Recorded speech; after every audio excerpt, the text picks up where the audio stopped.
जो एक इंसान एक हफ्ते में जितना शुगर खाता है वो 50 साल पहले वो पूरे साल में उतना शुगर लेता था। बच्चों में किस तरह की चीज़ें आपको ज़्यादातर केसेस आपके पास ज़्यादातर आते हैं? कोई लोग हैं जो सिगरेट स्मोकिंग नहीं करते, कुछ भी तंबाकू या अल्कोहल नहीं करते, बट उनको भी कैंसर हो जाता है।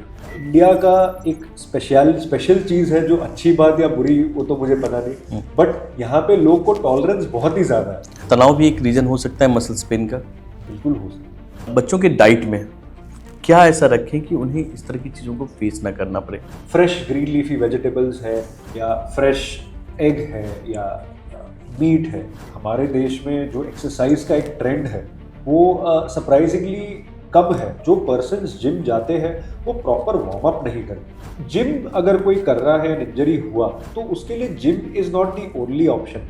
मल्टीपल चीज़ें हैं कि एरोबिक एक्सरसाइजेज है, योगा है, स्विमिंग है for example, which is a wonderful exercise in my opinion.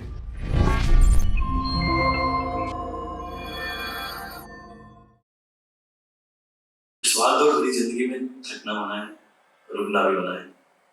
और क्या हो जब आपको रुकना पड़ जाए आपकी किसी पर्सनल रीजन के कारण से, जैसे कि आपकी बॉडी में पेन, आपके घुटनों में दर्द हो ना हो, आपका कुछ ऐसा एक्सीडेंट हो गया जिसके कारण आप अपने काम पे न जाओ।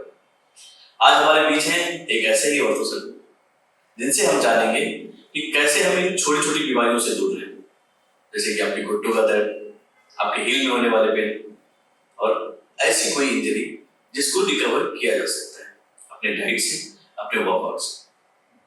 नमस्कार, मेरा नाम है प्रकाश भारद्वाज, स्वागत है आपका मेरे ब्लॉग से। स्वागत है सर। कैसे हैं आप? बस बढ़िया, आप कैसे? मैं अच्छा हूँ। तो बहुत दिनों से आपका वेट किया जा रहा था कि आप आएँ हमारे पास। आप अगर अपने बारे में थोड़ा सा डिटेल मेरे ऑडियंस को बताएं कि मतलब क्या है आपकी स्पेशलिटी, क्या है डॉक्टर में? तो मैं एक ऑर्थोपेडिक सर्जन हूँ। अच्छा। मेरी स्पेशलिटी है स्पोर्ट्स इंजरीज ट्रीट करना, Okay. फ्रैक्चर्स ट्रीट करना, एंड बेसिकली जो एनीथिंग अंडर द सन, हड्डी का जो भी प्रॉब्लम है मैं सबका ध्यान रखता हूँ। अच्छा, मतलब अंडर द सन जो भी हड्डी का प्रॉब्लम है अच्छा, सबका आप ध्यान रखते हैं। मतलब कि आप वो सर्जन ऑपरेशन वगैरह करते हैं? Orthopaedic surgeon. ऑर्थोपेडिक सर्जन है, वेरी गुड। तब तो मुझे लगता है, मतलब जहाँ तक मेरी समझ है, ऑर्थोपेडिक सर्जन नो डाउट वैसे तो सबको ज़रूरत पड़ती है, बट मुझे लगता है स्पोर्ट्स में ज़्यादा इसकी ज़रूरत पड़ती है।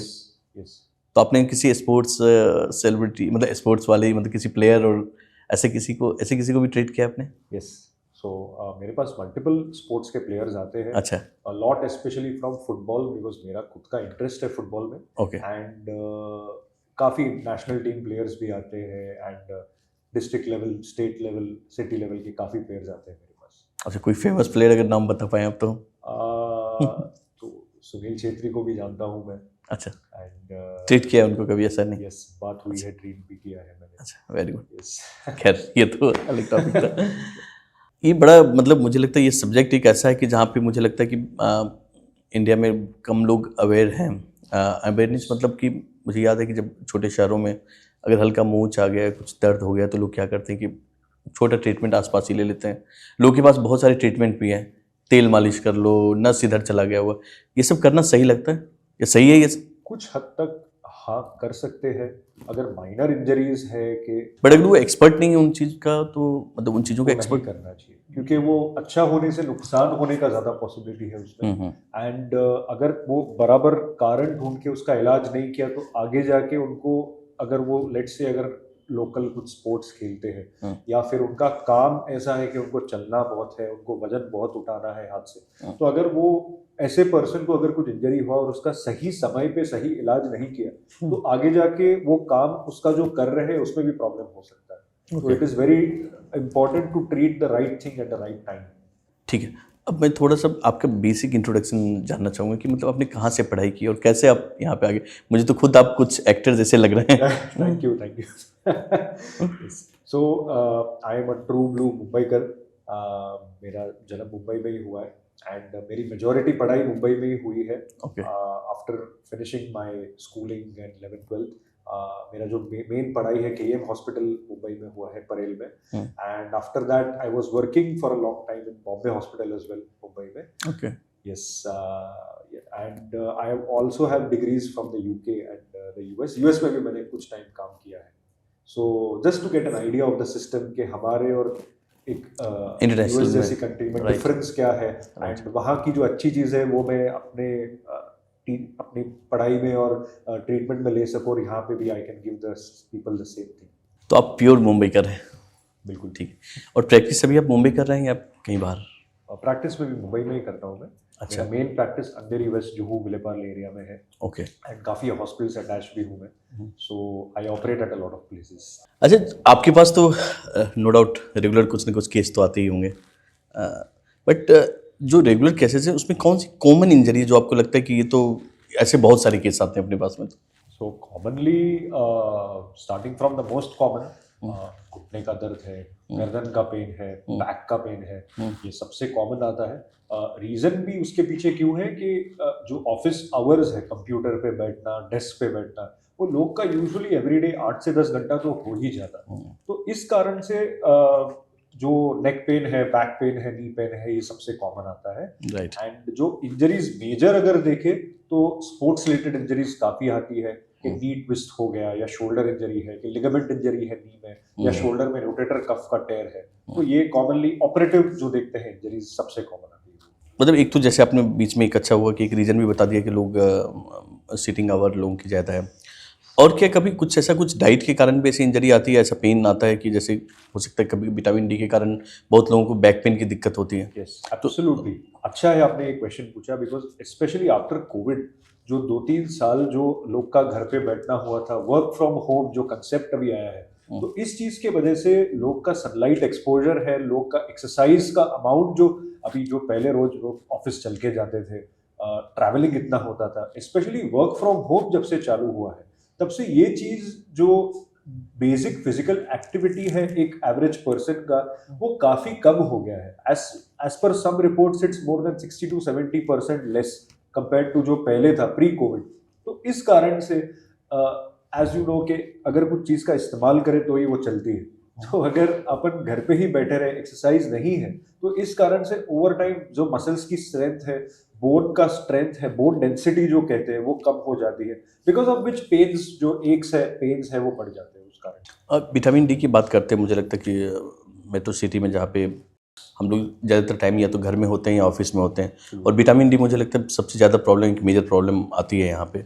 तो इसके लिए अगर कुछ आप बता पाएँ कि मतलब क्या डाइट में लोगों को ध्यान रखना चाहिए विटामिन डी के लिए पहली, और अगर मान लो कि कुछ मेजर प्रॉब्लम आ गई, मतलब अभी विटामिन डी चाहिए, तो उसका क्या टैबलेट ही सॉल्यूशन है, दवाई सॉल्यूशन, या फिर कुछ घर में भी कुछ सॉल्यूशन है अपने पास में? सो विटामिन डी इज एक बहुत ही महत्वपूर्ण चीज़ है हड्डी की ताकत के लिए। इट इज़ लाइक लॉक जो ओपन करता है दरवाज़ा कैल्शियम को हड्डी में जाने के लिए। अच्छा। तो सिर्फ अगर कैल्शियम खाए उससे हड्डी की ताकत नहीं बढ़ेगी, साथ में विटामिन डी की हमेशा ज़रूरत रहती ही है। तो इस कारण से vitamin D is a very important vitamin हड्डी की ताकत के लिए। नाउ आपने जो क्वेश्चन पूछा कि सोर्स क्या है विटामिन डी का, तो एक तो the most natural source which is present since thousands of years is sunlight, जिससे बॉडी में विटामिन डी अपने आप प्रोड्यूस होता है। बट जेनेटिकली पाया गया है कि इंडियंस में, in spite of being in a tropical country जहाँ पे सनलाइट ज्यादा है, उनका विटामिन डी उतना ज्यादा नहीं होता है। तो we are genetically predisposed to having a low vitamin D, और at the same time because अपना एज मुंबई में एज यू राइटली सेड के बारिश का मौसम ज्यादा रहता है, क्लाउडी क्लाइमेट ज्यादा रहती है, तो सनलाइट ऑलरेडी एक्सपोजर लेस रहता है, एंड उसके ऊपर जो घर पे बैठते हैं, फिजिकल एक्सरसाइज कम है, उससे विटामिन डी और भी गिर जाता है। तो विटामिन डी का जो सोर्सेज है, डाइटरी सोर्स में milk products is a very good source of vitamin D. And अगर विटामिन डी कम है, अगर देयर इज अ पर्सन जिनको मिल्क इंटॉलरेंस है, लैक्टोज इंटॉलरेंस है फॉर एग्जांपल, तो उनके लिए we have supplements which are readily available, which are very commonly taken by a lot of people, regularly लेते हैं लोग। एंड वो टैबलेट्स के डिफरेंट टाइप्स आते हैं कि डेली टैबलेट भी रहता है, उसके इंजेक्शंस भी आते हैं, वीकली टैबलेट्स भी रहती है जो काफ़ी लोग लेते हैं। So there is always a treatment available, it is a very treatable thing. But problem ये है कि रियलाइजेशन लोग को होना चाहिए कि विटामिन डी डेफिशिएंसी जैसी कुछ चीज़ है जिसको इजीली ट्रीट करके हम लोग हड्डी की ताकत बढ़ा सकते हैं। सिम्टम्स क्या है इसके, कि जैसे कि लोगों को लगे कि भाई अब तो विटामिन डी, मतलब ये सिम्टम्स अगर आपके अंदर आ रहे हैं, बहुत बार क्या होता है लोग लेट हो जाते हैं, है ना, कि अब या लोग अवॉइड करते हैं इसको कि बैक पेन हो रहा है तो ठीक है, हो जाएगा 2-3 दिन में ठीक। Absolutely. तो इसकी क्या सिम्टम्स हैं? और दूसरी चीज़ एक मैं क्वेश्चन जरूर ऐड करूंगा इसमें कि आपको लगता है कि 24/7 एसी में रहने के कारण भी बैक पेन पे या फिर विटामिन डी पे कोई असर पड़ता है? एब्सोल्युटली। सो विटामिन डी के स्टार्टिंग के सिम्टम्स बेसिक जॉइंट एक्स है, मॉर्निंग में उठते हैं तब जकड़पना जो कहते हैं जोड़ों में, राइट। ये सब चीज आर कॉमन सिम्टम्स जिससे चालू होता है विटामिन डी डेफिशिएंसी। हाँ। एंड दूसरी चीज के ये चीज जल्दी ट्रीट करे तो अच्छा है, बिकॉज हमको लगता है कि माइनर चीज है, अपने आप ठीक हो जाएगी, and we do not consult a doctor इस कारण से। बट ये चीज को जितना जल्दी ठीक किया ठीक अच्छा है, बिकॉज अगर उसको नहीं ट्रीट किया टाइम पे तो आगे जाके हड्डियां नरम होकर फ्रैक्चर का भी रिस्क बढ़ जाता है। और दूसरी जो आपने बोली कि ज़्यादातर लोग जो आते हैं इंजरी लेके, तो उसमें एक तो स्पोर्ट्स वाले लोग हैं, नो डाउट उनकी तो एक्टिविटी बहुत ज़्यादा है। दूसरे लोग वो हैं जो कि आम आदमी हैं, चलते चलते पैर में मोच आ जाती है। तो मैं दोनों पे जवाब जानना चाहूँगा कि एक नॉर्मल मोच आ जाए, है ना, पैर में। मैं अभी एक मेरे फ्रेंड के साथ एक किस्सा हुआ कि उसको मोच आई और उसने ध्यान नहीं दिया उस बात को, बट उसको बाद में पता चला कि उसके कहीं पे घुटने में या मतलब इस जो जॉइंट है वहाँ पे कुछ प्रॉब्लम आ गई, उसमें हड्डी में कुछ प्रॉब्लम आ गई। तो और ये फिर बाद में वो डॉक्टर ने उसको सर्जरी बोला कि फिर ये सर्जरी होनी चाहिए। तो लगता है थोड़ा डॉक्टर इसका क्योर किया जा सकता है बिना सर्जरी के भी?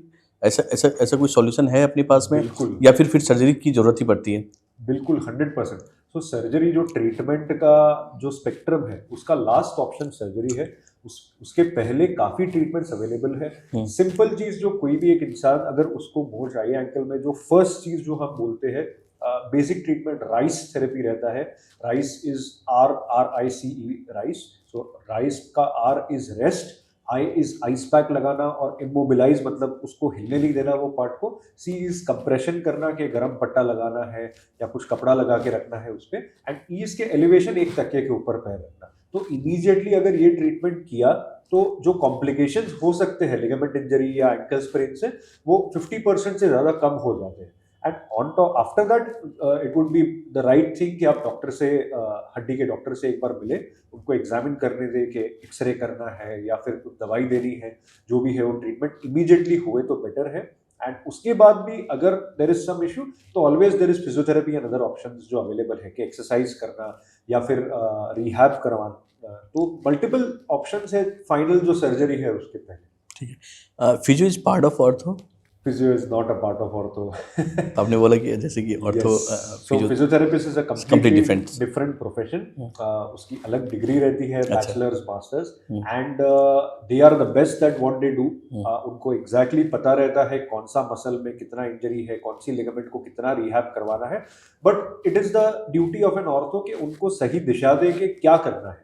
एक बार दिशा मिल गई तो they are the best at curing the patient and making them walk again. अच्छा, एक सवाल है कि आजकल मैंने यूथ में, और मैंने भी एक दो बार फेस किया है, और अच्छा है कि आप मिल गए डॉक्टर, तो मैं अपनी भी प्रॉब्लम आपसे जान लूँ। प्लीज। यूथ में मैंने देखा, बहुत सारे लोगों से मैंने डिस्कस किया, तो उनके हील में बहुत पेन होता है मॉर्निंग में जब उठते हैं, या तो किसी को सिम्टम्स होते हैं कि जब मैं मॉर्निंग में उठता हूँ तो पैर भारी लग रहा है, या हिल में पेन हो रहा है, या फिर दिन भर पेन होता है, फिर कभी कभी बीच में गायब भी हो जाता है पेन, फिर आ जाता है। उसका रीजन क्या होता है, और कुछ स्पेसिफिक कोई रीजन है इसका? सो हील का जो बोन है that is the lowest bone of the body. तो True. सबसे ज्यादा बॉडी का वजन उस पे ही आता है, ईडी के जो कैल्केनियम जो हड्डी कहते हैं उसके ऊपर। एंड ये कारण से अगर जरा भी हड्डी पे कुछ ज्यादा एक्टिविटी हो रही है या फिर हड्डी का ताकत कम हो गया है, ये कारण से उसमें पेन आ सकता है। रीजंस मल्टीपल हो सकते हैं उसके। Okay. एक के पर्सन का काम ऐसा है कि उसको खड़ा रहना पड़ रहा है या दौड़ना पड़ रहा है, चलना पड़ रहा है काफी। And the other reason is कि मेटाबॉलिक हड्डी इटसेल्फ में कुछ तो अंदरूनी प्रॉब्लम है कि कैल्शियम कम होना या विटामिन डी कम होना, या फिर कुछ मेटाबॉलिक प्रॉब्लम होना कि शुगर का इश्यू है पेशेंट को, थायराइड का प्रॉब्लम है। तो ये काफी चीजों के कारण से एडी में दर्द हो सकता है, but it is very much treatable. बिल्कुल कंप्लीट उसका 100% इलाज हो जाता है, बट कारण ढूंढना उस चीज में जरूरी है, वो जरूरी है। और जैसे मैंने देखा है, बहुत लोगों से मैंने बात की, मुझे भी एक बार बीच में हिल में पेन होना शुरू हो गया था, और एकाएक मतलब एक दिन मैं सुबह उठा और हिल में पेन हो रहा है, तो मुझे लगा शायद मेरा वेट बढ़ रहा हो, इसका ये भी एक रीज़न हो सकता है। फिर मैंने कई लोगों से बात की जो सेम एज ग्रुप में हैं, तो उसमें से कईयों को सेम दिक्कत है, लोग अवॉइड कर रहे हैं सालों से, मुझे एक चीज़ पता चली कि लोगों ने जैसे ऐसे बोला, मैंने बोला यार हिल, हाँ मुझे भी है, कोई दिक्कत नहीं, तो लोग बड़ा इजी ले रहे, तो मुझे भी लगा कि शायद ऐसे ही हो सकते ठीक हो जाए, और बीच में ये ठीक हो गया और फिर शुरू हो गया। तो मतलब क्या मौसम सीजन ऐसा भी कुछ असर होता होगा, ऐसा लगता है आपको? तो आपने एक बहुत सही बात की है ये काफी लोग को रहता है ये प्रॉब्लम, बट वो कभी आते नहीं है डॉक्टर के पास, या उनको लगता है अपने आप ठीक हो जाएगा, घर का घरेलू इलाज कुछ हो कोशिश जाएगा करते हैं, कुछ। बट नहीं होता है ठीक। तो इंडिया का एक स्पेशल चीज है, जो अच्छी बात या बुरी वो तो मुझे पता नहीं, बट यहाँ पे लोग को टॉलरेंस बहुत ही ज्यादा है कि जब तक एकदम सिचुएशन डायर डू और डाई नहीं हो गया तब तक वो डॉक्टर के पास जाते नहीं है। सो ये बात बिल्कुल सही है कि काफी लोग अवॉइड करते हैं, काफी सालों तक के पेन है अपने आप ठीक हो जाएगा, एंड इतना पेन तो सह सकते हैं, कुछ इश्यू नहीं है। तो ये चीज आपने जो बोली कि मौसम के साथ एसोसिएशन होता है उसका, स्पेशली ठंडे मौसम में ये चीज का लोग को लगता है कि बढ़ जाता है, जो वात जैसा बोलते हैं, बिकॉज ठंडे मौसम में सूजन आता है हड्डी पे, बिकॉज हड्डी स्टिफ हो जाता है उसके वजह से। तो इस सूजन और स्टिफनेस के वजह से ठंडे मौसम में पेन बढ़ता है, स्पेशली जब मॉर्निंग में पेशेंट उठे और उनको जब पैर जमीन पे पहली बार रखे तब उनको लगता है कि पैर एकदम पत्थर जैसा हो गया। तो ये ठंडे मौसम में हो सकता है, it is very much possible. अब आते हैं स्पोर्ट्स पे, नो डाउट जहाँ पे सबसे ज़्यादा इंजरी होती है, कॉमन इंजरी जो सारे स्पोर्ट्स पर्सन एक बार जरूर फेस करते हैं, वो आपको क्या लगता है? और ऐसा क्योंकि उनको एक तो उनको क्योर भी करना है, जल्दी क्योर करने का आपके ऊपर प्रेशर होता होगा कि भाई इनको जल्दी जल्दी ठीक करो, क्योंकि उनकी नेक्स्ट गेम भी है, वर्कआउट भी उनको करना है, प्रैक्टिस भी करनी है, तो थोड़ा चैलेंजिंग वाला वो काम लगता है मुझे। तो एक तो फर्स्ट कॉमन इंजरी क्या है, और कौन सा स्पोर्ट्स है जिसमें सबसे ज़्यादा इंजरी होती है? सो मोस्ट कॉमन इंजरी जो स्पोर्ट्स प्लेयर्स देखते हैं वो नी स्प्रेन्स या एंकल्स का फ्रेम, यस, और मसल इंजरीज रहती है बिकॉज ऑफ सम स्ट्रेच, कुछ हुआ मसल, या गिर गए, या कुछ वेट आ गया, अगर कुश्ती कर रहे हैं या कबड्डी खेल रहे हैं, ऐसा कुछ, तो that is the most common injury. और जो मोस्ट कॉमन स्पोर्ट है जिसमें इंजरी होता है वो अकॉर्डिंग टू मी या रेसलिंग है और फुटबॉल है, बिकॉज ये हाई कॉन्टैक्ट स्पोर्ट्स है। हाई कॉन्टैक्ट मतलब contact with the other player इसमें ज्यादा है। अपन क्रिकेट देखे या रैकेट स्पोर्ट्स देखे फॉर एग्जांपल, तो टेनिस है, बैडमिंटन है या क्रिकेट है, तो इस चीज में प्लेयर से प्लेयर का भिड़ना ज्यादा नहीं होता। बट फुटबॉल है एंड रेसलिंग है, कबड्डी है, ऐसे स्पोर्ट्स में it is a normal part of the game कि एक प्लेयर एक दूसरे प्लेयर से जाके टकराता है। तो जब कांटेक्ट होता है तब इंजरी का हॉकी भी पार्ट हो सकता है, हॉकी भी to some extent yes part हो सकता है। And as you said rightly कि प्लेयर्स के लिए ट्रीटमेंट जो करना रहता है वो एक नॉर्मल पर्सन से काफी अलग रहता है, बिकॉज ये प्लेयर का पूरा जिंदगी और उसका पूरा जो प्रोफेशन है वो डिपेंड होता है कि मैं उसको राइट ट्रीटमेंट दूं या नहीं। सो इस चीज को दिमाग में रख के मुझे ट्रीटमेंट देना है, बिकॉज अगर मैंने कुछ भी एक गलत डिसीजन या निर्णय ले लिया मैंने, तो वो पूरा जो प्लेयर का जो करियर है वो बर्बाद हो जाएगा उस चीज से। सो मुझे एक डिसाइड करना कि ये प्लेयर को आराम करना है या खेलना है, या वर्स्ट सिचुएशन इसको सर्जरी लगेगी, तो मुझे ये चीज प्लेयर का प्रोफेशन देख के डिसाइड करना पड़ता है। बिकॉज काफी टाइम प्लेयर्स खुद भी इतने डरे हुए रहते हैं कि उनको लगता है अगर इंजरी हो गया तो उनका जो करियर है वो खत्म हो जाएगा, तो आते नहीं है जल्दी बाहर, वो बताते नहीं है, वो डरते हैं बताने से कि इंजरी, उनको लगता है कि शायद उनका कॉन्ट्रैक्ट चले जाए या उनको क्लब से निकाल दिया जाए, तो इसलिए वो काफी डरते हैं। तो प्लेयर को half the battle is won कि उनको साइकोलॉजिकली समझना के और उनके be in their good books and उनका कॉन्फिडेंस गेन करना। एक बार वो कॉन्फिडेंस आ गया तो then it is very easy to treat the player. और उनके ऊपर मेंटल स्ट्रेस भी मुझे लगता है इतना ज़्यादा होता है बेचारों को, जो परफॉर्मेंस उनको जो एंग्जाइटी रहती है कि every day they have to beat at their 100%, अगर वो 99 भी हो गया 100 का तो कोई और आके उनको रिप्लेस कर ले। ट्रू। आपको लगता है कि स्ट्रेस, तनाव भी एक रीज़न हो सकता है मसल्स पेन का? बिल्कुल हो सकता है, क्योंकि जब तनाव होता है, जब टेंशन है, तो इस चीज़ के टेंशन से बॉडी का एक रिएक्शन रहता है कि बॉडी को स्टिफ कर देना, टाइट कर देना। तो ये जो बॉडी स्टिफ करता है, अगर ऑलरेडी कुछ मसल में पहले से इंजरी हुई है या मसल स्ट्रेन्ड है, कि अगर एक लेट्स से एक कंप्यूटर पे एक पेशेंट है जो वो बैठती है कंप्यूटर पे 10 घंटे रोज, एंड अगर उसको कुछ स्ट्रेस आ गया कि मुझे अगर मैंने ये प्रोजेक्ट कंप्लीट नहीं किया तो मुझे नौकरी से निकाल देंगे, तो इस चीज के स्ट्रेस में जो उनका गर्दन है, बैक है, जो ऑलरेडी 10 घंटे बैठ के उतना स्ट्रेन है, अगर उनको कुछ और स्ट्रेस आ गया लाइफ में कुछ भी कारण से, तो वो मसल इंजरी और जो स्टिफनेस है वो वर्सन हो जाता है वो कारण। And then we have to counsel the patient. आपको दवाइयाँ तभी काम करेगी जब आप मेंटली भी स्ट्रेस कम लेंगे। नहीं तो दवाई लेके आप उसको दवाई 5 दिन के कोर्स को आप 50 दिन भी ले लो, पर आपका जो कारण है जिसकी वजह से आपको ये प्रॉब्लम हो रहा है उसका इलाज नहीं किया तो ये चीज आपको वापस आने ही फायदा नहीं। मुझे लगता है इसका सबसे बड़ा एग्जाम्पल अभी ऋषभ पंत वाला एग्जाम्पल आप देख सकते हैं कि कहाँ से वो उठ के रिकवर किया उन्होंने। तो एकदम ऋषभ पंत का तो जब इंजरी था तो हमारे जो स्पोर्ट्स जो डॉक्टर्स हैं उनके वही डिस्कशन हो रहा था कि what would be the future के प्रोग्नोसिस क्या रहेगा, कितना सर्जरी लगेगा उसको, and whether he will be able to play back और not. But that person's spirit I have to completely hats off, respect, because उस आदमी ने जिस सिचुएशन में था कि जिंदगी और मौत से खेल के वो वापस आके एंड खेल रहा है अभी, तो it shows the mental determination and the perseverance वो आदमी का, उसमें कितना अंदरूनी विश्वास है खुद के ऊपर कि वो आके वापस अब खेल पा रहा है। And of course hats off to the doctors as well जिन्होंने पीछे लग के, द फिजियोथेरेपिस्ट जिन्होंने रिहैब करा के उनको ये स्टेज पे आज वापस लेके आए। ट्रू। और सबसे बड़ी बात मैं वही जो हमारी डिस्कशन चल रही थी कि आपका मेंटली स्ट्रांग होना बहुत ज़रूरी है। नो डाउट ट्रीटमेंट तो आपको चाहिए ही चाहिए, बट मेंटली अगर आप स्ट्रांग है तो कहीं ना कहीं रिकवरी बहुत फास्ट होती है आपकी। बिल्कुल, half the battle is one in the mind. True. बाकी जो भी है प्रॉब्लम उसके लिए तो मैं हूँ ही। एक हमारे हम लोग की एक आदत भी है कि हम लोग वर्कआउट को भी बहुत अवॉइड करते हैं, है ना। हमारे यहाँ लगता है कि अब हो जाएगा, कर लेंगे। बेसिक स्ट्रेचिंग भी लोग नहीं करते स्ट्रेचिंग।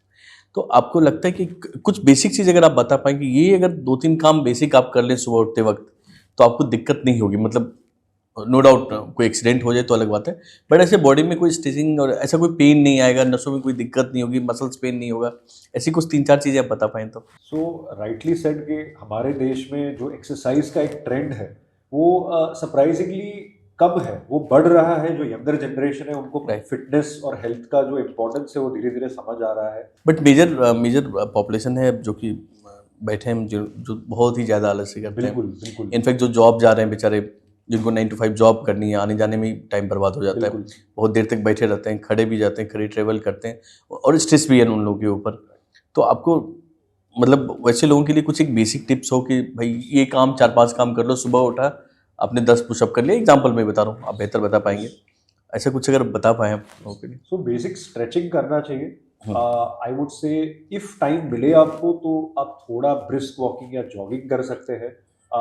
जो नॉर्मल वॉकिंग अपन काम पे जाते वक्त या आते वक्त, जो ट्रेन में ट्रैवल करना है, बस में ट्रैवल करना है, वर्क प्लेस में खड़ा रहना है, उसको एक्सरसाइज नहीं मान सकते। मेरे पास काफी पेशेंट्स आते हैं जो मुझे उनका मोबाइल बताते हैं और बोलते हैं आज तो मेरे 15,000 स्टेप हो गए। बट ये 15,000 स्टेप स्ट्रेस वॉकिंग है, ये रिक्रिएशनल वॉकिंग, हेल्दी वॉकिंग नहीं है। तो आप स्ट्रेस में भाग के एक जगह से दूसरे जगह जा रहे हैं, फाइल उठा के, बैग उठा के, लैपटॉप बैग लेके, वजन उठा के, स्कूटर पे, तो इस चीज को हम एक्सरसाइज में नहीं गिन सकते।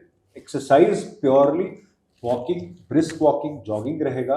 नॉर्मल वॉकिंग से एक्सरसाइज नहीं होता है, नॉर्मल वॉकिंग से खाना पचता है, बट एक्सरसाइज करने के लिए थोड़ा फास्ट चले, जो सांस खींचनी पड़े उस चीज से, ऑक्सीजन से जो फैट है वो बर्न होएगा बॉडी में। सो जॉगिंग वॉकिंग करना चाहिए, बेसिक स्ट्रेचिंग योगा कर सकते हैं, that is good for flexibility of the body.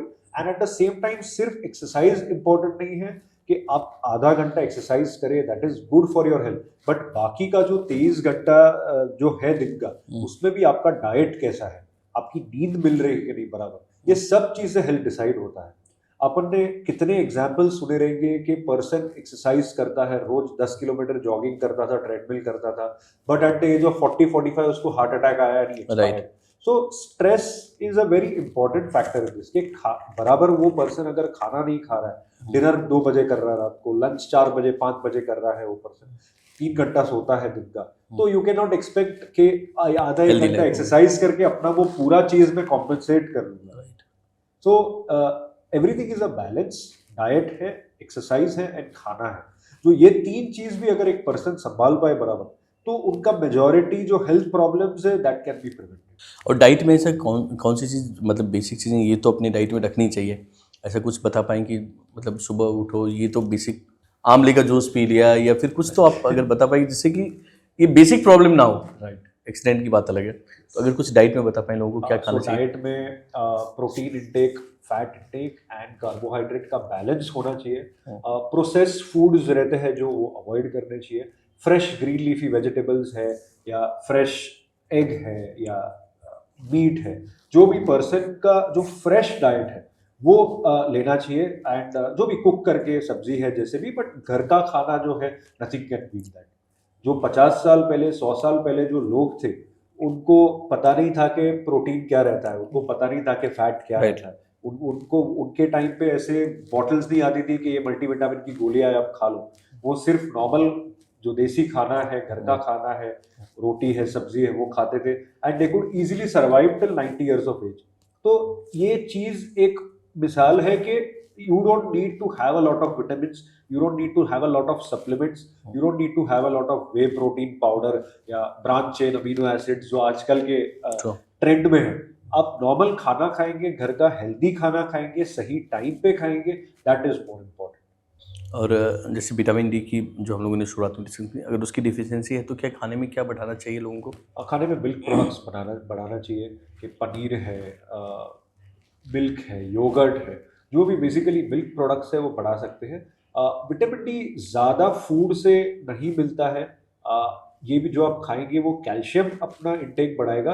Vitamin D का sunlight is the main source, but again अगर एक्सरसाइज होएगा तो बॉडी को रियलाइज होएगा कि मुझे ज़रूरत है विटामिन डी की, एंड ऑटोमेटिकली बॉडी वो सनलाइट से ज़्यादा बनवाएगा विटामिन डी। कि अगर आपने और एक पर्सन है जो बैठे रहता है, आप अगर रोज दिन का 10 किलोमीटर जॉगिंग करते हैं एंड एक पर्सन है जो जस्ट कंप्यूटर पे 10 घंटे बैठे रहता है, तो आप और वो पर्सन अगर सेम डाइट आप लोग ने खाया तो आपके बॉडी में आपको जो विटामिन और मिनरल्स या प्रोटीन्स एब्जॉर्ब होंगे वो उस पर्सन से ज्यादा होंगे, बिकॉज आपको बॉडी को रियलाइज हुआ है कि ये चीज इस्तेमाल हो रही है तो इसको रिप्लेस करना पड़ेगा। अगर वो सेम पर्सन अगर बैठे बैठे हेल्दी फूड खा रहा है तो जरूरी नहीं है कि उसमें बॉडी में जो उसने सप्लीमेंट्स लिए, न्यूट्रिएंट्स लिए या प्रोटीन पाउडर लिया या एग लिया, वो चीज़ जाएगा बॉडी में। आजकल बहुत सारे लोग जिम बहुत वर्कआउट फ्रेंडली भी हैं और करते भी हैं लोग। वर्कआउट में भी काफ़ी इंजरी होती है ना। एक तो नो डाउट मुझे लगता है कि वहाँ पे एक अगर बहुत सारे लोग बिना विदाउट ट्रेनर भी कर लेते हैं तो उसके कारण भी इंजरी होती है। और नो डाउट लोग एक अपनी कैपेसिटी को भी थोड़ा सा अब खींचते हैं कि और करूँ, एक्स्ट्रा करूँ। तो एक तो जिम में होने वाली क्या क्या दिक्कतें हैं और उससे कैसे बचें, पहली की कैसे क्या क्या ना करें कि ओवरवेट ना उठा ले, जैसे कुछ हो एग्जाम्पल हो पहले। और दूसरी बात, अगर कुछ हो जाए उसके बाद वर्कआउट क्या कंटिन्यू करना चाहिए, रेस्ट लेना चाहिए, या फिर उस जिम ट्रेनर की मतलब आप हेल्प से ही लोग सजेशन ले लेते हैं। जिम ट्रेनर बता देता है कि भाई आपको 10 दिन आपको वर्कआउट मत करो, या करो भाई आपके पैर गए हैं, लेग्स तो ठीक, मतलब हाथ तो ठीक है, हाथ से वर्कआउट करो आप। इस पर आप क्या कहेंगे। तो बहुत ही अच्छा ट्रेंड बन रहा है ये कि लोग को रियलाइज हो रहा है कि हेल्थ इज इम्पोर्टेंट एंड लोग जिम जा रहे हैं। दैट फर्स्ट स्टेप कि आप जिम जाना चालू किया, that is where you win the battle. फिर क्योंकि एक पर्सन को मेंटली अपने आप तैयार होना जिम जाने के लिए, वो रेडी होना चाहिए कि रोज मुझे ये चीज करनी है। That itself is a respect to your own body. जो अपन जिम जाते हैं is giving respect to your own body. And gym में जैसे आपने कहा कि काफ़ी इंजरीज होती है because gym is associated with lot of heavy machinery and heavy equipment. And अगर अंडर सुपरविजन नहीं किया, कि अगर ट्रेनर नहीं है, खुद से कुछ करने ट्राई कर रहे हैं, तो इंजरीज का पॉसिबिलिटी बहुत बढ़ जाता है। इसमें दो रीज़न है। एक कि जो पर्सन जिम जाते हैं वो प्रॉपर वार्म अप नहीं करते, कि बिफोर एनी एक्सरसाइज अगर वार्म अप किया, बराबर बॉडी को स्ट्रेच किया, मसल्स को लूज करके टोन करके हम जिम जाएंगे तो इंजरीज का पॉसिबिलिटी 50% से कम हो जाएगा। अदर थिंग इज के लोग के जो टाइम्स है वो फिक्स नहीं रहते जिम जाने के। कि देयर इज अ पर्सन के वो 10 घंटे बैठा है कंप्यूटर पे एंड सडनली उठ के वो जिम जा रहा है। सो ये जो change of posture, change of activity है, बॉडी को इस चीज को एडजस्ट होने के लिए टाइम लगता है एंड इस कारण से इंजरीज भी बढ़ जाती है। अगर इंजरी हुआ तो I would say the first thing to do is consult a doctor, because अगर इंजरी माइनर रहेगी तो it can be very easily treated सिर्फ दवाई से and a few days of rest. But उस पर अगर कंटिन्यू करते रहे, अगर हमको पता नहीं चला कि इंजरी क्या है, तो आगे जाके वो इंजरी बढ़ के there might be permanent problems which could happen. Right. So gym अगर कोई कर रहा है, इंजरी हुआ, तो उसके लिए gym is not the only option. Multiple चीजें हैं कि एरोबिक एक्सरसाइजेस है, योगा है, स्विमिंग है for example, which is a wonderful exercise in my opinion. तो ये काफी ऑप्शंस है, ऐसा नहीं है कि जिम जाके ही बॉडी बना सकते हैं। राइट। अच्छा, एक ना बहुत ही कॉमन चीज़ें हम लोगों ने बचपन से ही देखी और आपने भी, आप तो चूँकि डॉक्टर हैं, फेस करते होंगे। एक अर्थराइटिस की समस्या ऐसी है कि एज के साथ भी आ जाती है और कभी-कभी बिफोर भी आ जाती है। इसके तो बेसिक कॉज़ क्या हैं? एक तो वो मैं जानना चाहूँगा, और कैसे, क्या सावधानी आदमी बरते, प्रिकॉशन ले अपने यंग एज में कि आगे जाके ये ना हो लोगों को? तो arthritis basically is wear and tear, joint का घिस जाना, जो नॉर्मल प्रोसेस है। एज में आपको, मुझे, सबको ही होने वाला है after a certain point of age. Okay. But ये कुछ लोग में जल्दी होता है, कुछ लोग में लेट होता है, कुछ लोग में नहीं भी होता है। मेरे पास ऐसे पेशेंट है जो, जिनकी उम्र है 85 साल, 85 ईयर्स एज है उनका, जेंटलमैन का, एंड वो रोज 10 किलोमीटर चलते हैं। उनका मैंने जब एक्सरे निकाला, मुझे एक्सरे वाले को फोन करके पूछना पड़ा कि भाई ये आपने किसी गलत पेशेंट का मुझे एक्सरे दे दिया, ये मेरा पेशेंट हो ही नहीं सकता। बट जब कंफर्म किया तब, क्योंकि उनका जो एक्सरे था घुटने का, वो एक्सरे देख के अगर मैंने जस्ट उम्र को छुपा दिया, वो एक 30 साल के आदमी का एक्सरे था। अच्छा। तो ये मैंने उनको, काफी इंटरेस्टिंग चीज था, मैंने उनसे आधे घंटे बैठ के ओपीडी में बात किया कि अभी आप मुझे ये सीक्रेट बताओ क्या किया आपने। तो हिज ओनली थिंग वाज, मैं टाइम पे खाता हूँ, मैं टाइम पे सोता हूँ, मेरे कुछ भी एडिक्शंस नहीं है, सिगरेट स्मोकिंग है, अल्कोहल है, कुछ भी नहीं, और मैं रोज 5 किलोमीटर जॉगिंग करता हूँ। बस वो आदमी ने जिंदगी में कभी कुछ विटामिन सप्लीमेंट नहीं लिया, उसने कुछ कैल्शियम टैबलेट नहीं लिया, उसने कुछ दवाई, तो चलो खांसी सर्दी का ठीक है, बट हड्डी के लिए कुछ दवाई नहीं ली उसने। बट इसके बावजूद उसके घुटने इतने अच्छे हैं। सो दिस इटसेल्फ शोज कि जरूरी नहीं है कि हमको दवाइयाँ लेनी है, हमको ट्रीटमेंट कराना है तो ही we'll be healthy at that age. And और एक चीज है, थोड़ा जेनेटिक चीज भी रहता है कि कुछ लोगों में जो हड्डी का आर्किटेक्चर रहता है, it is itself made in such a way कि वो जल्दी घिस जाता है। तो इस चीज को तो प्रिवेंट तो कर सकते हैं, पूरा प्रिवेंट करना तो शायद मुश्किल है बिकॉज जेनेटिक है वो चीज। But at the same time अगर एक्सरसाइज रखे बराबर, अगर अपना डाइटरी इंटेक प्रोटीन्स का, मिनरल्स का, विटामिन्स का अच्छा रखे, जो नॉर्मल नेचुरल फूड्स में आते हैं, ड्राई फ्रूट्स है, पनीर है, ग्रीन लीफी वेजिटेबल्स है, तो ये चीज को प्रिवेंट करके डिले करना तो डेफिनेटली पॉसिबल है। तो अभी नो डाउट मैं भी बहुत सारे लोगों को जानता हूँ, ऐसे सीनियर लोग हैं जिनको कोई प्रॉब्लम नहीं है आर्थराइटिस की, लेकिन आपने जो एक बोला कि अगर वो रूटीन में है तो, लेकिन वो ऐसे लोग भी हैं जो कि अल्कोहल लेते भी हैं बट फिर भी फिट है। इसका, उसका रीज़न कहीं जेनेटिक वाला तो आपने नहीं है, जो आपने बोला कि जेनेटिक भी हो सकता है ये चीज का, क्योंकि जो एडिक्शंस है, अभी अल्कोहल है, सिगरेट स्मोकिंग है, अभी कोई लोग हैं जो सिगरेट स्मोकिंग नहीं करते, कुछ भी तंबाकू या अल्कोहल नहीं करते, बट उनको भी कैंसर हो जाता है।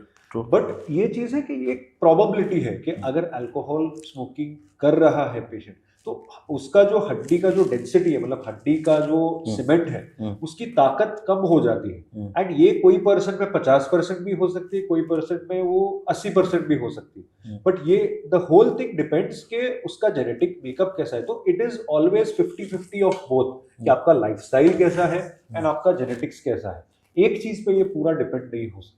सो इसलिए कोई लोग जो कुछ भी नहीं करते हैं, कुछ भी एडिक्शन नहीं करते, उनको मेडिकल प्रॉब्लम्स हो जाते हैं। कुछ लोग जो इतने सारे एडिक्शन करते हैं, फिर भी they are living a relatively healthy life. So it is a balance of genetics and environment. True.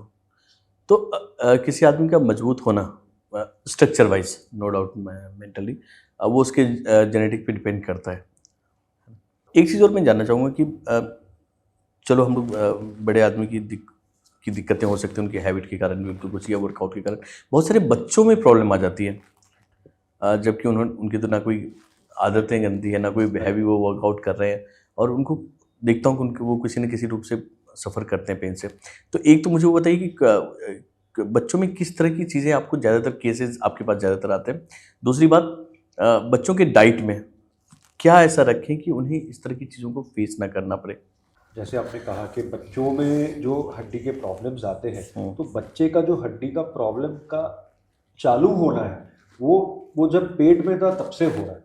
अच्छा। बिकॉज इस चीज का कारण है क्योंकि उनके मदर्स जब वो बच्चे को पेट में लेके प्रेग्नेंट थे, उनका खुद का डेफिशिएंसी था विटामिन का, कैल्शियम का, प्रोटीन का, एक्सेट्रा। तो अगर उनमें खुद में ही प्रोटीन, कैल्शियम, विटामिन नहीं है तो बच्चे को कैसे देंगे? राइट। तो इस चीज का ट्रीटमेंट चालू होता है जब से वो बच्चा पेट में था। वो मदर्स को भी सप्लीमेंट्स, न्यूट्रिएंट्स बराबर मिलने चाहिए, उनका भी खाना बराबर रहना चाहिए। राइट। अगर उनका खाना, उनका हेमोग्लोबिन कम है, उनका प्रोटीन्स ब्लड में कम है, तो बच्चे को कहाँ से जाएगा वो? ट्रू।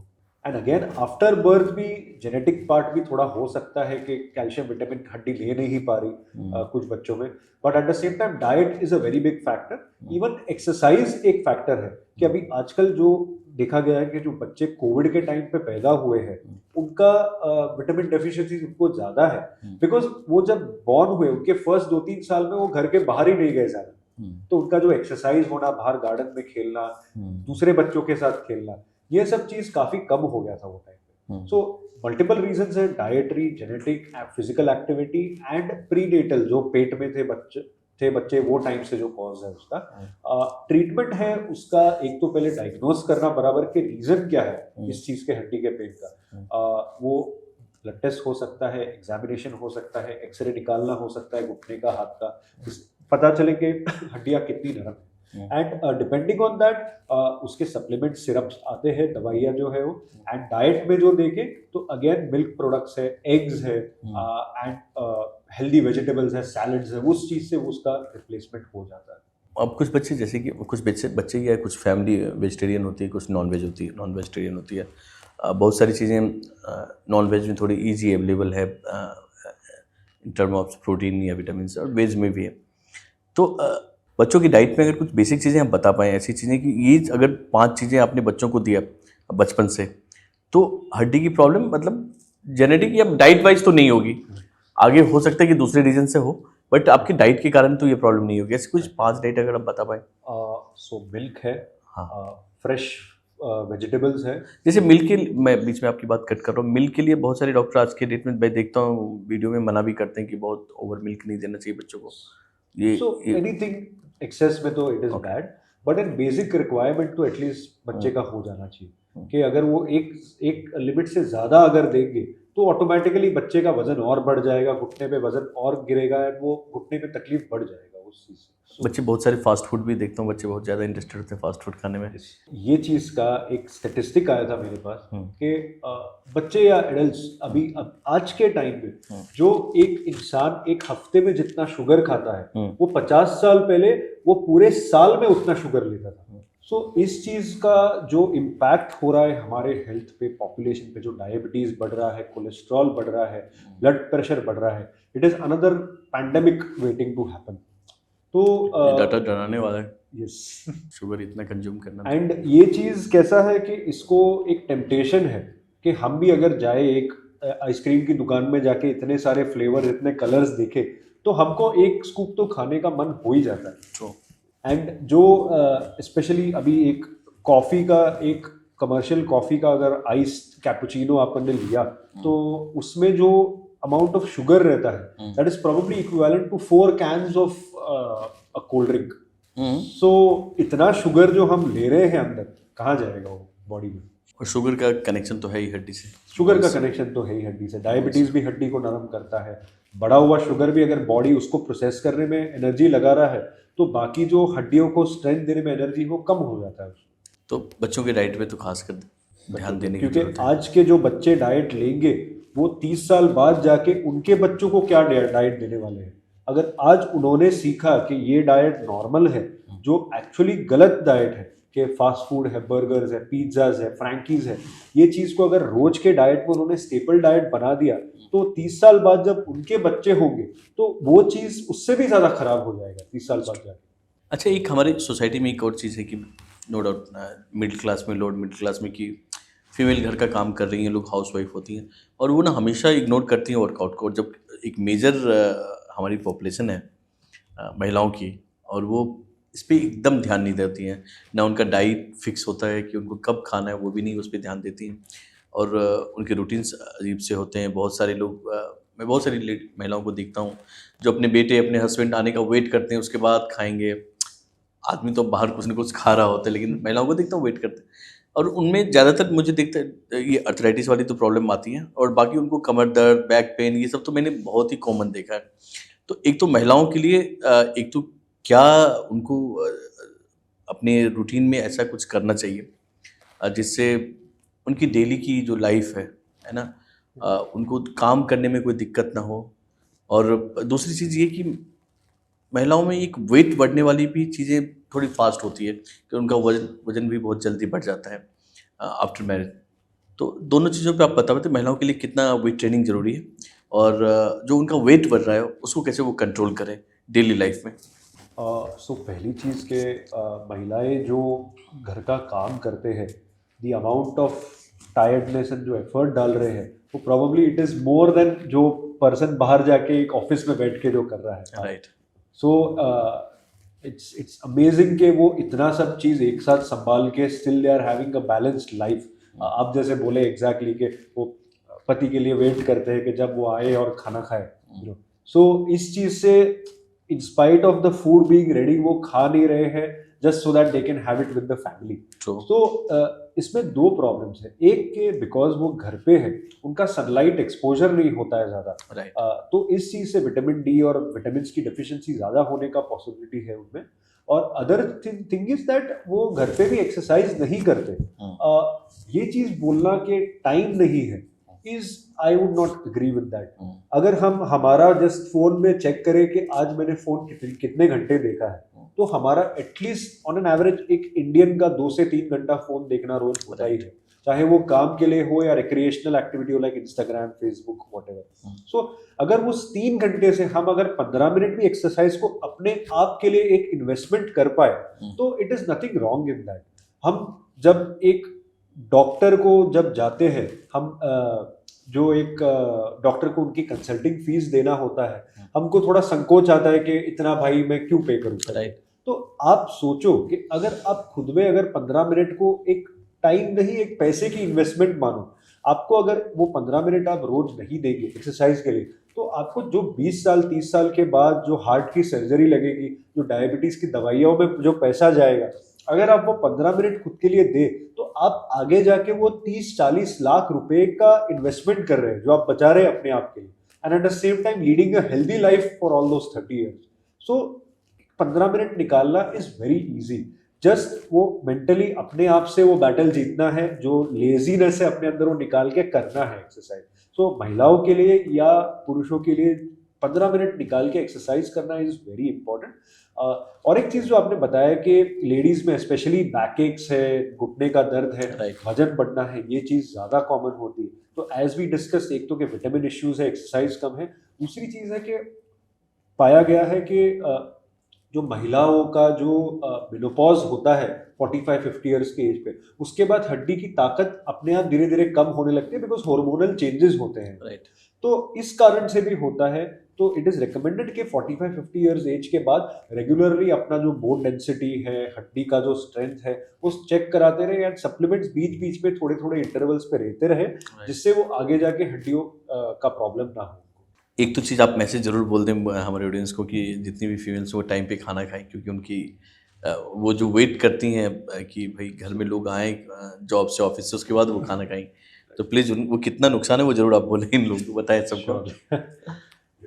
सो आई मीन ये चीज़ तो कहने की भी ज़रूरत नहीं है कि health is the maximum priority. अगर आपकी हेल्थ अच्छी रहेगी तो आप 50 साल के बाद Right. आपके बच्चों के बच्चे के साथ खेल पाओगे। सो अगर आपकी हेल्थ अच्छी नहीं है तो आप आगे जाके कैसे उनके साथ और बेटर लाइफ जी पाएंगे। तो इस चीज़ के वजह से it is not selfish to invest in your own health. अपने आप का ध्यान रखना, अपनी हेल्थ का ध्यान रखना एक गलत बात नहीं है। अगर आप टाइम पे खा पाए, अगर आप टाइम पे अच्छी नींद ले पाए, अगर आप अच्छा एक्सरसाइज कर पाए, तो आपकी खुद की ही लाइफ आगे जाके इम्प्रूव होएगी। आप अगर आपकी उम्र 30 साल है तो आप मानो कि अगले 30 साल आप अगर एक्सरसाइज करेंगे, आपकी जो फ्रेंड है आप उनको देखेंगे, आज आप और वो सेम स्टार्टिंग लाइन से चालू हो रहे हैं इस रेस में। अगर वो एक्सरसाइज नहीं कर रहे, वो घर पे बैठे हैं, फास्ट फूड खाते रहते हैं, सोते नहीं है बराबर, रात को 4-5 घंटे व्हाट्सएप पे बैठे रहते हैं, फेसबुक पे बैठे रहते हैं, और आप आपके हेल्थ का ध्यान रख रहे हैं, आप जब 50 साल के होंगे और वो जब 50 साल के होंगे, आपको फर्क पता चलेगा, क्योंकि आपने उस रेस का स्टार्ट तो एक ही लाइन से किया था, बट आपने आपकी हेल्थ का जब ध्यान रखा तो आगे जाके जो उनकी हेल्थ है, उनको डायबिटीज हो गया है, ब्लड प्रेशर हो गया है, एंजियोप्लास्टी, हार्ट का स्टेंट लगाना पड़ा है, और आप फिट एंड फाइन है, आप 10 किलोमीटर चल पाते। मैं हमेशा कभी भी जब भी मैं एक ऑडियंस के पास जाता हूँ, कि एक स्कूल में जाता हूँ या एक कॉलेज में या फुटबॉल टीम के उसमें जाता हूँ, जो स्टाफ है उनको मैं हमेशा एक क्वेश्चन पूछता हूँ, जो उनका एवरेज एज 30 से 50 के बीच में रहता है स्टाफ का। मैं उनको एक ही क्वेश्चन पूछता हूँ कि आप में से सिर्फ उतने ही लोग हाथ ऊपर करें जो बेंड होके खुद के पैर को खुद के उंगलियों से टच कर पाते हैं, एंड हर एक बार उसमें से सिर्फ 100 में से 20 लोग हाथ ऊपर करते हैं। तो ये एक बहुत ही शर्मनाक चीज है कि आप झुक के आपका खुद का पैर भी टच नहीं कर सकते। राइट। ये एक सिंपल टेस्ट है कि आपको पता चले कि आपका फिटनेस, आपका फ्लेक्सिबिलिटी कितना है। जो पर्सन अगर वो 30 साल पे अगर बेंड होके खुद के पैर को टच नहीं कर पा रहा, तो बगैर फिटनेस रखे, बगैर एक्सरसाइज करे, वो 60 साल पे तो क्या ही कर पाएगा। ये रियलाइजेशन इंप्रूव हो रहा है पॉपुलेशन में कि हेल्थ कैसे करना, but there is still a long way to go for that. एक तो नो डाउट फीमेल और मेल स्ट्रक्चर में भी डिफरेंस है बहुत ज़्यादा, कि दोनों के काम करने के तरीके में, लोड लेने की कैपेसिटी में एकदम बहुत ज़्यादा ही डिफरेंस है, नो डाउट। अभी मुझे एक चीज़ बताइए कि आप तो खुद भी एक प्रोफेशन में ही, डॉक्टरी भी एक काम है और बहुत हैट्रिक वाला काम है, और कैसे स्ट्रेस होता है, कैसे आप मेंटेन करते हैं, और आप इतने काफ़ी फिट हैं, मतलब रूटीन क्या है आपका? So मेरा रूटीन तो every day when I start off for work, I honestly don't know how heavy my day is going to be. Right. Because कोई किसी को गिरना, किसी को इंजरी होना, वो predictable चीज नहीं है. So I don't have that classic 9 to 5 work. Yes, but I see to it के रोज मुझे एटलीस्ट थोड़ा टाइम मेरे अपने आप के लिए मिले, थोड़ा मेडिटेशन कर पाऊँ मैं, थोड़ा एटलीस्ट एक्सरसाइज कर पाऊँ, तो I try to run at least 4 to 5 kilometers every day. Yes, and I see to it कि वो हो जाए, if not then at least थोड़ा स्ट्रेचिंग कर पाए, थोड़ा फ्लेक्सिबिलिटी बढ़ा पाए। I see to it that I do it every day, because जिस तरह का स्ट्रेस है उस चीज वो तो कम नहीं होने वाला है। It is how I adapt and how I respond to it, वही चीज को मैं बदल पाऊंगा। Because अगर if I say for example it's any profession, if it's an engineer for example, the worst situation he can face is कि उसका project fail हो गया, उसकी नौकरी चली गई। अगर मैं मेरे काम में अगर फेल हो गया, अगर सर्जरी में कुछ भी ऊपर नीचे हो गया, तो पेशेंट की जान चली जाएगी। राइट। तो इस चीज का दिमाग में रख के मुझे सब काम करना पड़ता है। राइट। तो I have to, that constant pressure is always there, but then I have over time मैंने सीख लिया है उसको अडेप्ट कैसे करना, एंड कैसे डिस्ट्रेस करना, एंड कैसे find ways out to just take that stress away. So it is very important to have that balance, नहीं तो over time it is that stress will eat you up. Right. आपने एक अच्छी बात बोली कि मैं बीच में 4-5 किलोमीटर रनिंग करता हूँ। एक मेरा सवाल इसी से जुड़ा हुआ है कि लोग ना बड़े कंफ्यूज भी हो जाने कि भाई मुझे दौड़ना है तो पार्क में दौड़ो, ट्रेडमिल पे मत दौड़ो। कोई बोले नहीं ट्रेडमिल पे दौड़ो, पार्क में तो सब कुछ सरफेस प्लेन नहीं है, तो आपके हो सकता है घुटनों पे जोर आ जाए। मतलब क्या एक्चुअल कहाँ दौड़ना रनिंग के लिए? क्या कोई ऐसा कुछ रूल है कि आपको ट्रेडमिल पे दौड़ना चाहिए या पार्क में दौड़ना चाहिए? तो ये काफी जैसे लोगों ने देखा है कि मिलियंस ऑफ खाली पेट भी दौड़ते हैं। तो ये काफी ट्रेंड्स जो है जो चेंज होते रहते हैं ओवर टाइम। बीच में एक फुट हगिंग शूज भी आया था, ट्रेंडिंग हो गया था कि वो एकदम स्लिप ऑन जैसा है, जो एग्जैक्टली हाथ का ग्लव जैसा फुट पे बैठ जाता है। एंड एक साइड पे ऐसे भी लोग हैं जो बोलते हैं बेयरफुट भागना चाहिए, बीच पे भागना चाहिए, नॉर्मल ग्राउंड पे नहीं भागना चाहिए। बहुत सारे लोग तो ये भी बोलते हैं हरी घास पे भागो, चलो खाली पेट चलो, उससे आंखों की रोशनी बढ़ जाएगी। यस, ये सब कोई लॉजिक है इनका? सो काफी कुछ ऐसा है जो प्रमोट किया जाता है। जस्ट दो चीज का याद रखें तो दैट्स गुड इनफ कि आप जब भी भागो तो अच्छा सॉफ्ट फुटवेयर लेके भागे, बिकॉज जो जॉइंट रिएक्शन फोर्स है ग्राउंड का, जब आप ग्राउंड पे आपका पैर मारते हैं भागते वक्त, तो ग्राउंड भी रिएक्ट करके एक पुश देता है, राइट, जिसके वजह से घुटने और हिप्स और बैक को नुकसान होता है ओवर टाइम। तो आप जो भी पहनो, आप सॉफ्ट स्पोर्ट्स शूज पहनिए, चाहे वो कोई भी ब्रांड का पहने, वो कोई फर्क नहीं पड़ता। And eight the same time आप ट्रेडमिल पे भागे या आप नॉर्मल पार्क में भागे या आप ओलंपिक ट्रैक पे भागे उससे कुछ फर्क नहीं है, but the only thing is कि वो फ्लैट ग्राउंड होना चाहिए, वो स्लोप या अनइवन ग्राउंड नहीं होना चाहिए। राइट। बिकॉज जब द मोमेंट के स्लोप और अनइवन ग्राउंड है, नीज को काम करना पड़ता है बॉडी को बैलेंस करने को, एंड वो जो अनइवन फोर्सेस जो नीज पे आते हैं उससे ओवर टाइम नी को नुकसान होता है। So that is one thing which has to be taken care of जब भी भागेंगे।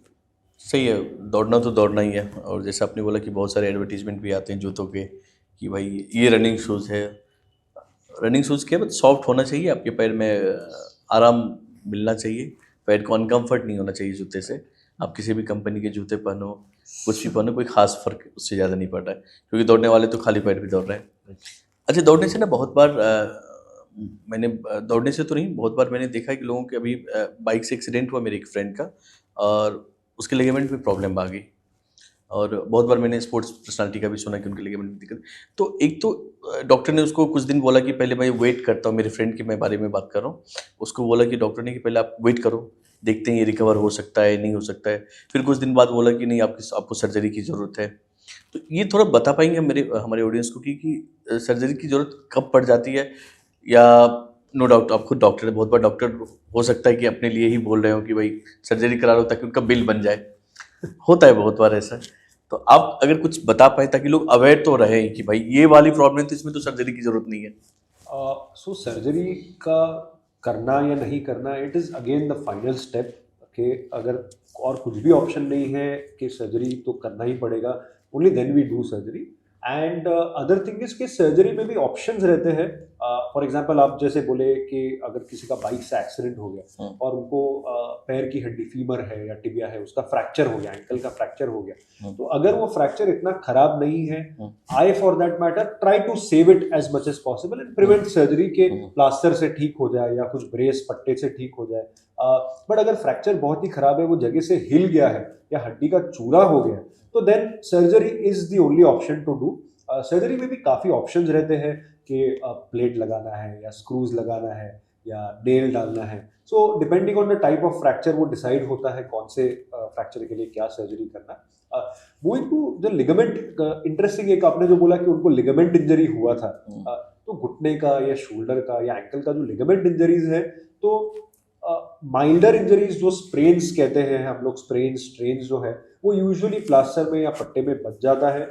बट अगर मेजर लिगामेंट इंजरी है, स्पेशली नी में या शोल्डर में, जो उस पर्सन की नॉर्मल एक्टिविटी से आगे जाके इंटरफियर कर सकता है, घुटने को खराब कर सकता है, शोल्डर को घिसा सकता है, तो देन उसको सर्जरी करना एब्सोल्युटली नेसेसरी है।